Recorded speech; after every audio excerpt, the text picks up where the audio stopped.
Hello everyone, and as always, welcome back to my channel. Or if it's your first time, welcome to my channel. My name is Marlene and I talk about eating disorder recovery and everything related to healing the relationship with your own body, with food, and with movement. Today I want to talk about intuitive eating because I feel like there is so much misconception about intuitive eating, and it also becomes so tricky when it comes to eating disorder recovery. I tried intuitive eating after recovery. Well, to be completely honest, I actually tried intuitive eating during recovery. I thought I was already recovered, but apparently I was not, because I was very quickly slipping back into old food rules. And I just want to talk about intuitive eating today and also the misconceptions behind it. Intuitive eating is such a big word, and it kind of sounds like the holy grail that we all need to do. Well, the first thing is intuitive eating and also balance has a different meaning for everyone. It can be really, really helpful to think about your own definition, basically where you want to get to with your eating once recovery is all done, because oftentimes within recovery, we can't really focus on that.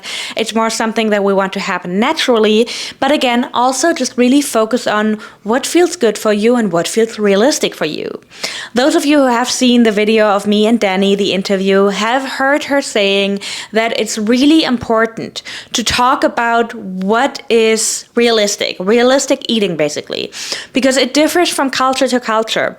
The situation you live in, your workload, your culture, all these things play a big part. Somebody who's working a lot and who can't always cook at home will have different eating patterns than somebody who is at home all the time or who loves cooking, and somebody else who comes from a different culture has different eating patterns again. And for me personally, those things look different every single day. I get asked a lot, well, do you eat the same amount every day? And the answer is no, definitely not at all. And also my eating looks very different every day. On days where I have a super full day, I just want to make sure that I grab something on the go, and I really don't care about the protein in it or how balanced it is. I just care about nourishing my body so that it can have enough energy for this full day. I also have days where I'm cooking a lot at home or where I'm meal prepping, but definitely not all the time. For some people, it can be really helpful to think about a time before an eating disorder, but some people also don't have that memory. So someone who remembers how they ate before they had an eating disorder, and that is oftentimes how people want to continue to eat after their eating disorder, that can be an idea to think of. So for me, for instance, before I had an eating disorder, I was just eating really freely. I was not cutting out any food groups. I was not dieting, and I was honestly eating pretty balanced just because I listened to what my body needed. I was never a picky eater. I ate a lot of vegetables. I also ate a lot of pizza, chips, candy, all that good stuff. And so that was something that I just eventually wanted to get back to again.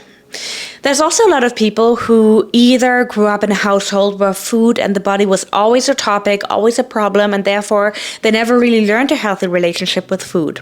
Or people that had an eating disorder for so long that they don't really remember what it feels like to eat intuitively or to eat freely. Because again, maybe eating freely is the better term here, because intuitive eating is just so attached to so many different ideas. But whatever you want to call it, it can be really helpful to think about what it means for you. And the same thing with balance. You want to think about, what does balance mean to me?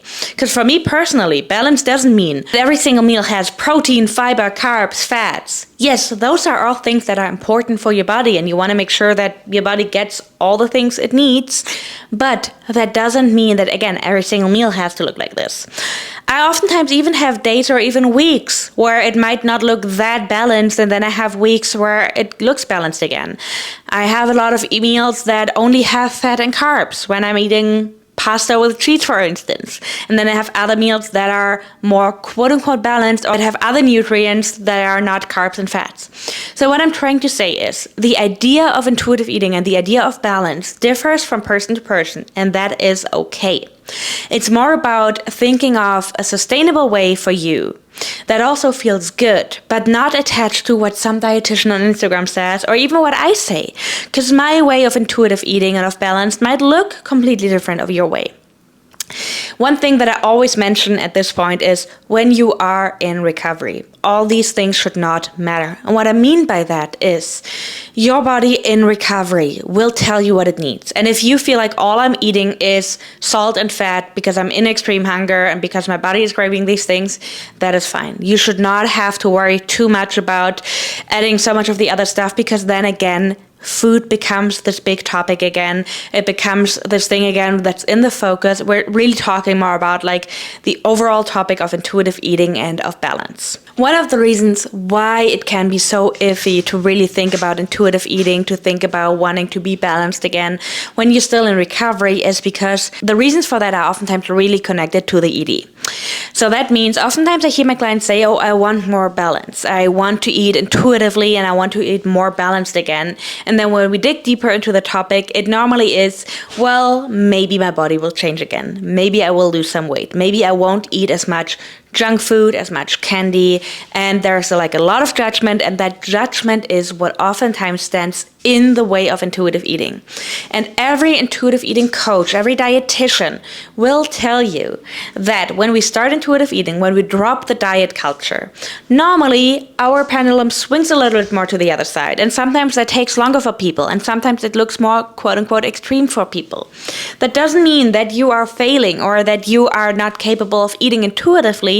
That just means that your body needs to find a base of trust again, that your body needs to be re-nourished, your body needs to be repairing, and your body needs to be in a space where it really, really trusts you. Those things need to be given before you can even start intuitive eating. And again, intuitive eating looks different for everyone, so instead of focusing on what other people say or what somebody makes intuitive eating look like, focus really on your own idea. Focus on, if you have memories to get back to, what did intuitive eating look like for you before you had an eating disorder, before food became this big thing? Or if you don't have that, you can just think of, okay, well, what would I wish for food to look like? What role does food have to be in my life? Because food doesn't always have to be this big, big thing. Food can be part of your life again, but not the main focus. And if that is your goal, I also want you to think about why. Because in the end, again, oftentimes it is very connected to the wish of losing weight, and that's when it becomes tricky again. Let me know in the comments if this helped. Let me know where you are at on your intuitive eating journey, and also what your own definition of intuitive eating and balance is. Maybe it's completely different from mine, and that is absolutely fine, because in the end it's about your journey and what works for you. I really appreciate you guys. Thank you so much for watching, and I will see you in the next one.